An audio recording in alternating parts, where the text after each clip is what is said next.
Hey everyone, welcome to the player ratings video for round 2 for the 1-point loss against the D's. I've had my review video. I've got it off the chest. If you haven't watched it, check it out. But the main theme is, obviously just very gutted at what we served up. You know what I didn't mention? There was a moment in that fourth quarter, and this was weird. There was a moment in that fourth quarter where I almost didn't want to win.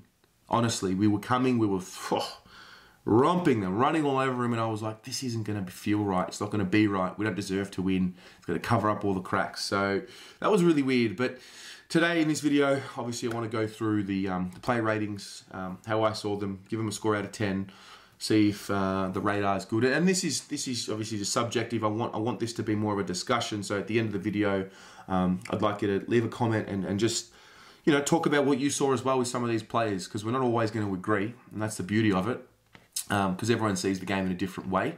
And so with that, let's start with the back line. Plowman, Jones, and Simo. Plowman, I thought, like probably all of them, started terribly. We know that the danger guys who have played well against us previously are Bailey Fritsch and Tom McDonald. This is something we know, and if it wasn't for Fritsch's terrible kicking, he had one goal, he kicked one goal for. That first passage of play, that wasn't Plowman's fault. That was Samo's fault up the ground. But, Plowman got out position a little bit too much early on. Yeah, he made a contest of it by the end. He didn't get soundly beaten in the end, but he wasn't like that. Again, we're changing the tone now. This is not, oh, he was okay. This is not acceptable. You either did your job or you didn't. I didn't feel like Plowman did his job. I thought he had some nice contests late, as most of them did late in the game. They sort of seemed to snap out of it. But I'm judging him on his whole game, so I'm giving him a 4, just below a pass mark.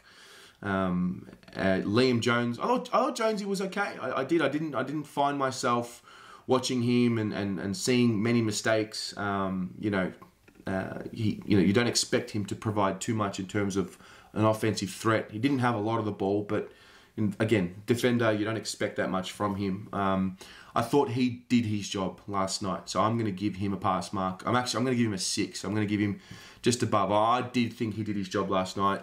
Simo, yeah, he was okay. He wasn't bad. When the game was there and someone had to lift, he was one of the few that did. He pushed up the ground a little bit and had some nice moments, but did he do his job? No. He was below his output. I think he had the 15 touches. He was okay. He wasn't terrible. He wasn't great either. So I'll give him just a pass mark. I'll give him a 5. Next up, we've got Doherty, Wiedering, and Samo. Doherty, Doc was all right. I thought he did his job. I think late in the game he might have gassed out a little bit because some of the decision making that he's really renowned for just wasn't there. And again, that might have been a fatigue thing. That might have been a late in game thing. And he'll be better for the run. Obviously, he's coming off his history and his journey. So the fact that he was able to play at the level that he did was pleasing. I thought he was solid. I'm gonna give him a 7 for his game. But having said that, there were quite a few mistakes in there, and he'll know that. He's a guy that I look at and I know he holds himself accountable. I don't get the company line from Doc. I know what he's about. I see it. I know how much it means to him, and I know that he's gonna be getting better. Jacob Wiedering, I really want to give him the perfect score. I don't remember him making a terrible error last night. He's here. Make no mistake about that. Jacob Wiedering is here. He's figured himself out. He's figured his body out. He understands his strength. He's got the confidence. He's not that 18-year-old boy in the league anymore. Some of the bodies around him. He's not getting thrown around. His ability to read the play is so impressive given the break they've had.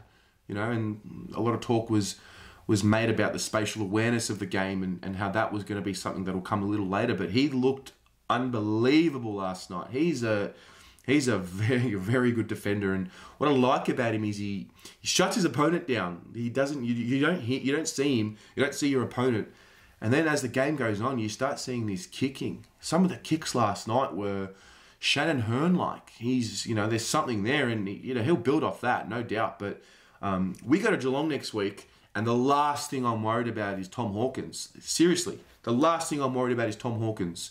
So he's had a good couple of rounds. You know, we knew McDonald was going to be an issue for us. He has in the past. He was a non-factor. And then, you know, full credit to Jacob. I'm going to give him a 9. I don't care. I'm going to give him a 9. I want to give him a 10, but I won't because there's a level to go. But how can you fault him? I honestly, as pissed off and as upset as I was at that game, I can't fault what Jacob did last night. Samo disappointed me last night. I thought his sort of second half of the game were a lot better than the first, but how bad he was in the first was just, like, he wasn't ready. He's another one. Didn't come to the game with that mental aggression or preparation or will to really impact the contest. And, you know, it was evident in the first play of the game. Go back and watch the tape. The first goal of the game, Alex Neil-Bullen just turns away from him and he gets caught sort of, I don't know what happened. It was just that split second slower, and he just wasn't hard enough as what Alex Neil-Bullen was at the contest. And it was something that he was able to do in round 1. He looked really sharp, really hard. And, you know, he, again, you know, do I have faith that he'll get better? Yes, I do. But that wasn't, that, you know, 20 touches. He's 20 touches. I didn't think he impacted the game as well as what he could have. I do like the fact that he, you know, did come back into the game. And yeah, you can have a bad night to start with, and you've got to respond. So credit to him for doing that. I'll give him a pass mark for his game. I thought it was a 5. You know, the standards are here now. So welcome to the next phase of your career, Samo. Next up, we've got Walsh, Cripps, and Setterfield. Walsh, he wasn't great last night. He wasn't bad, but he wasn't great. Thought he blazed away a little bit. You know, he's got that will to want to be in the contest. Quite a few times he was sort of trying to sort of bullock his way in and sort of try it that way, and it, you know, doesn't quite have that strength just yet. He has the ability to stand up in a tackle, but I don't think he has the ability of what a Cripps has, or some of these bigger bodies, to just really force his way through. So I like what he's trying to do, but end of the day, he didn't perform to the level that we've seen from him. You know, a bit of composure needed. You know, he'll get there. We know he's a talent, but it wasn't his best performance last night. I'll give him a pass mark for his game, so that's a 5. Cripps, you know, we love him. I love him. Obviously, he had his moment last night. His fourth quarter lift, he lifted, and you know, the one thing we've been asking of him as fans, and I guess as you know, the footy media as well, is you've got to go forward and you've got to be able to impact, and he did that last night. Now, end of the day, let's not sugarcoat it, right? Captain's got to kick those goals. He knows it. I know he knows it. I don't worry about him not responding because I know what he's about. We've watched him for too many years now to know that you know, he's going to respond and he's going to get better. But at the end of the day, he didn't perform well. He got beaten by his opponent. I thought Clayton Oliver was the better you know, midfielder out of the two last night, and it is what it is. You know, in a funny. It's so weird. We were down 40 and we actually should have won by 3 or 4 goals. Like Carlton. So, you know, he didn't take his chances. Should have won the game and he didn't do it. You know, he's got to go back and work on it. I'll give him a 6 for his game. That's how it is. That's how I saw it. Next up, Will Setterfield. Ugh. I don't know. Just some nice passages. That's it.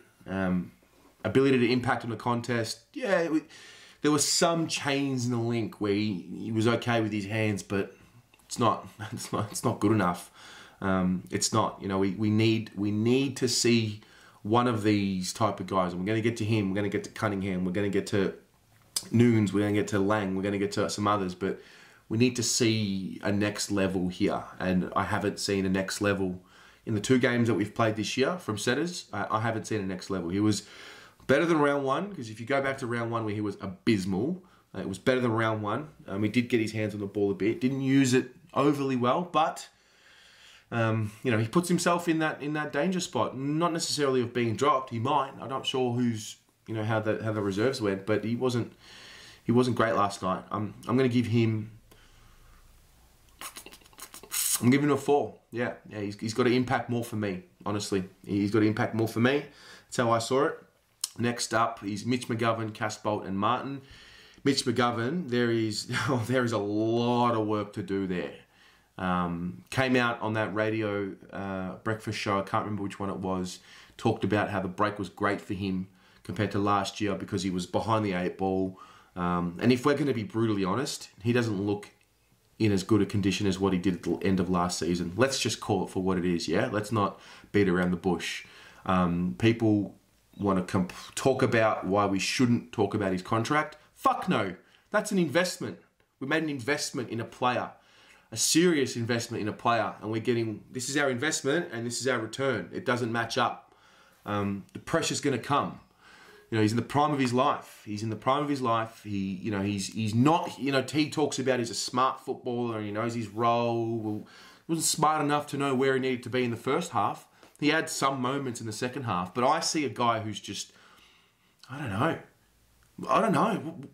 What is he? Like, what is he? I don't understand what he is in his role. I don't understand what style of gameplay he actually brings. I don't. Like, he's a target. What is he? Like, what does he do? What is he doing for us? He's got a great set shot. Love it. The goal he missed was terrible. Again, $700,000 player. Let's not shy away from that. These are the people we invest our money into. You know, the great Carlton Football Club with the great corporate business network, and the financials are great. We're slashing debt. You want to slash debt more? Pay for players that are going to perform and get more wins on the board. You slash more debt. Watch it happen. It was a poor performance from Mitch McGovern the way I saw it. It was poor. It was no good. It was not good. It was not a good game. Got to go around the ground a little bit, but I want more. I want more from him. He's a leader. He's a leader of that forward line. I know Harry's going to have some slip ups at this point. I know Charlie, when he's playing, he's going to, there's going to be those bumps in the road. But Mitch McGovern's that, we went and got that experienced head. So he's not playing like an experienced player for me.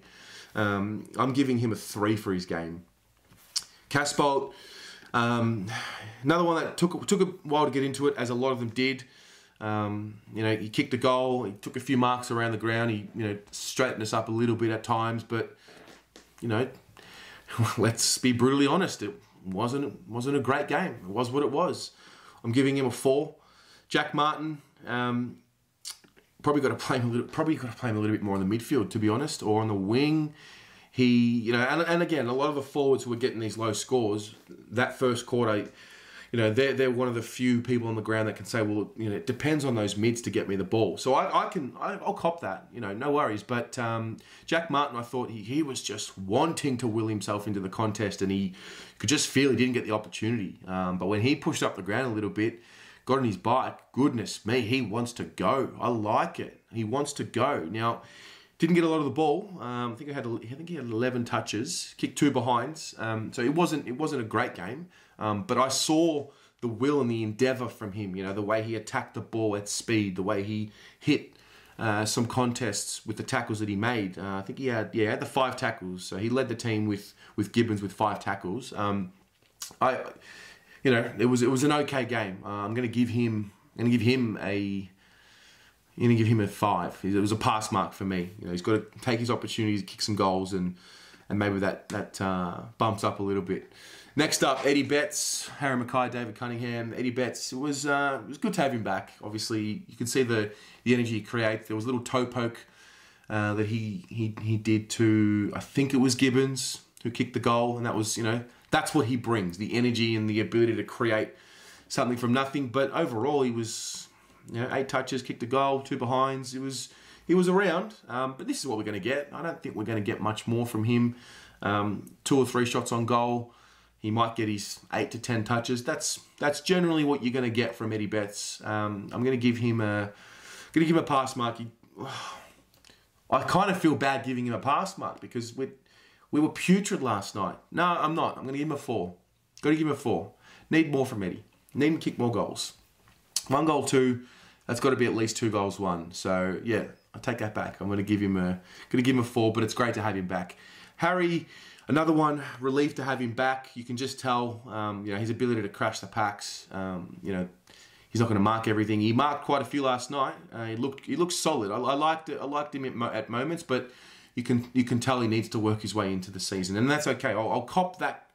I'll cop that from him. I'll cop that from the Harry Mackay situation, because we know where he's coming from, and you know how he had to get himself fit again, and he was behind the 8 ball. So I'll cop that, but he looked all right. He's got to be able to hit the scoreboard. End of the day, no matter what, he has to be able to hit the scoreboard. I'll give his game a.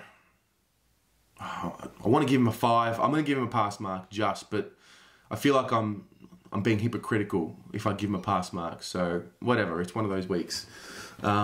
Next up is David Cunningham. What is David Cunningham? What is David Cunningham? He played as a small forward last night. A lot of people talking about him as a midfielder. I've seen him play as a midfielder in the match sim. Looks great.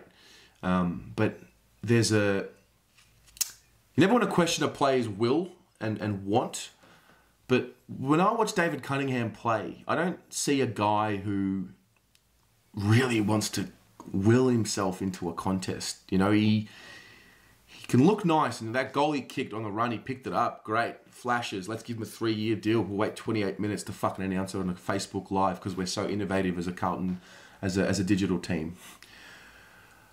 But what, like, he does, I'm not seeing a will and a care factor. I'm seeing a guy who gets his 14, might kick his goal. I'm seeing a guy, like, I don't see a will to want to improve, and he's in his 5th year now. He's a midfielder.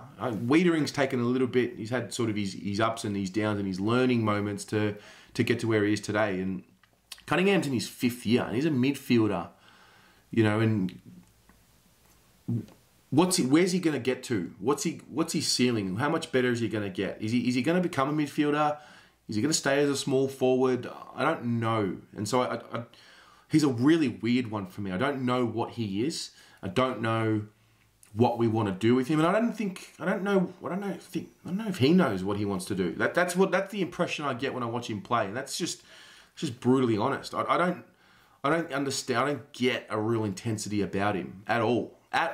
Period. And it's there's a few of them that are in that boat, but because we know what traits he has in that explosiveness and some of the goals he can kick, but I don't know. Does he really die for this shit? Like, does he love it? Does he really enjoy and want to thrive? I don't know. I'm giving him a 4 for his game last night. Pitternet, Curnow and Murphy. Pitternet, I mean, look, end of the day, he lost the battle to Gawn, and we knew that coming in. We knew that was the one position on the ground where we weren't going to win. But his ability to compete, and you could tell he just wanted to get in there and throw his body around, and you can tell even when Gawn got on top of him that he was enjoying it. I loved Pitternet last night. We've got one there. One of the few shining lights last night, and again, I don't want to be hypocritical because we're talking about wins and losses. And did he lose the battle? He did. He lost the battle to Gawn. But we take solace in that because it's his first game for the club. We take solace in that because of where he's come from, and he's he's sort of done it the long way, and he's had his time in the VFL. He's now hitting that prime of his career in terms of his age. And we know Gawn is one of the 2 best ruckmen in the league. Like it's Gawn and there's Brodie Grundy, and then there's quite a gap until we get to that next ruckman who can play consistently throughout a year. So I liked what I saw from him last night. He didn't beat Gawn. Gawn beat him. Let's just make that very clear. But this guy competed. At a level that we want to see everyone compete at. And so I liked his game a lot. I'm going to give him a 7 for his game. I was really, really impressed with him, and I hope we really pursue with him, and I think we have to, because Tom De Koning's not ready. Cruiser's clearly not ready. And it was a relief, because if he came out and just got slaughtered, there'd be dramas. So well done to him. Ed Curnow, it wasn't Ed's best game. He had the 21 touches. He didn't use the ball very well. I think it was 52%. He competed, but it was a so-so game. Not good enough for me. We were beaten soundly, and it wasn't good enough for me. I'm giving him just a pass mark, and he's probably lucky to get that. Murph, I thought Murph early. I mean, across the whole game, the way I saw his game, he was always there, getting the ball. He led the possessions for the team for the whole game. He was always our leading possession getter, or thereabouts. Early on, he didn't use the ball very well. Quite a few of those silky kicks that we're used to seeing, where he's composed and he kicks the ball really well. They weren't there early in the game, but I thought as the game went on, he got better. There were certain contests, you want everyone to be able to impact a contest with brute strength, and Murph just doesn't do that. He didn't lay a tackle for the second round in a row. So let's just call it for what it is. It's not good enough. I understand we want to play to his strengths. I understand that offensively, we've got to get the ball in his hands, and the way he can use it with his feet is good. But if you can't lay a tackle, it's a problem. It's a problem. You can get your 24, go at 70%. You didn't lay a tackle. You've got to be a leader of the football club, and I've seen Murph do it with the physicality, and he just didn't do it last night. He gets bumped off a bit. He's the nature of him. We want to play to his strengths. He's not a physical beast. He cops a lot of criticism for it, but for me, he still gives. He's lost the ability to really physically impose himself in a contest because of how many of these horrific injuries he's had. Now, is that an excuse? Probably is, and you can't not play him because of it. But he's got to find the balance between wanting to play to his strengths and needing to put the fucking tackle pressure on. So I'm going to give Murph. I'm going to give him a 6 for his game. Interchange bench. Darcy Lang, Nick Newman, Jack Noons, Michael Gibbons.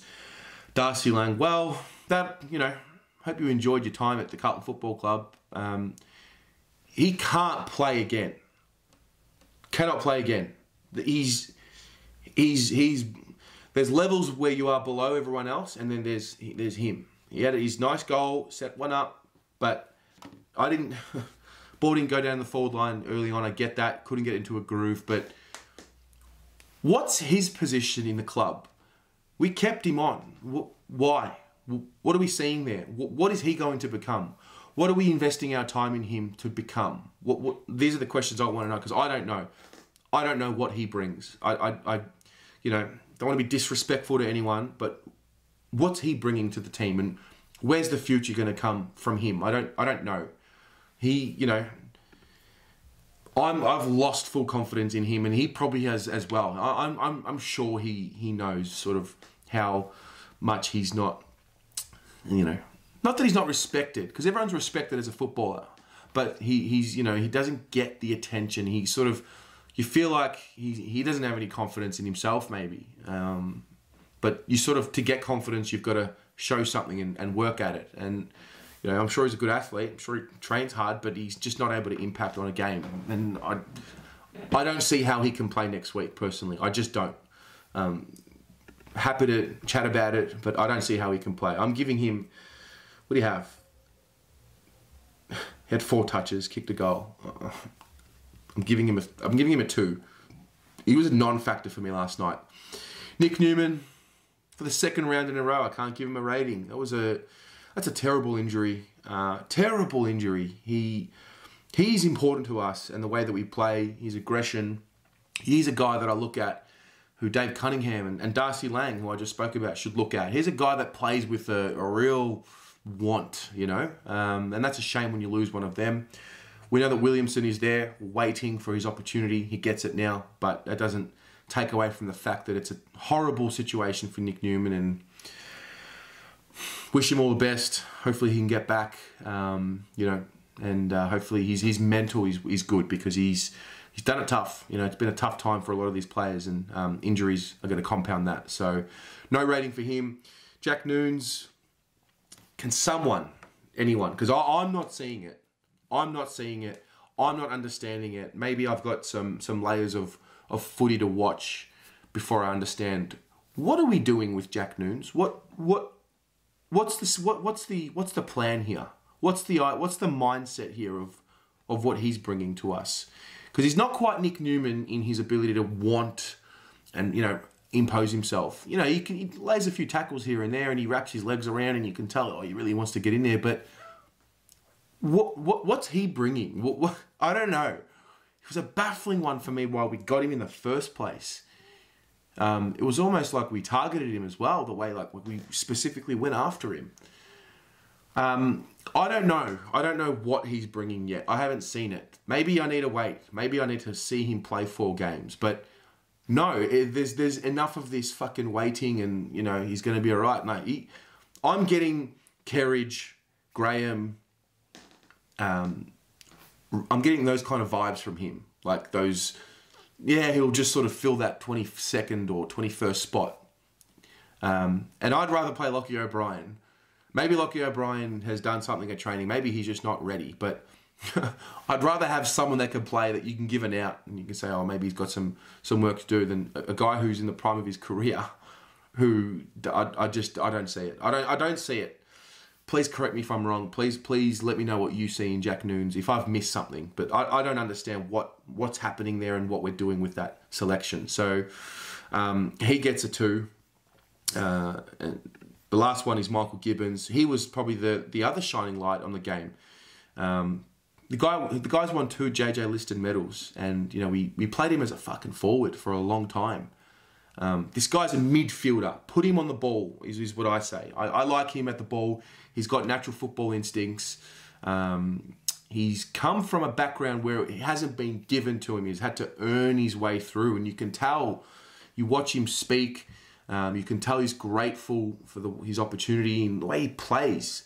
And you can tell he's got this ability. I really do think we've got to pursue with him in the midfield more, or just give him more midfield minutes. You know, it is tough because we've got versatile players who can run through there. Jack Martin's another one who I want to see there. We know Cunningham, I don't know what he is, but apparently he's a midfielder too. So there's guys who are rotating, but Gibbons for me has got to play much more time on the ball because he can just make things happen. So I'm going to give him a 7 for his game. I really enjoyed it. 15 touches and a goal. I'm happy with that.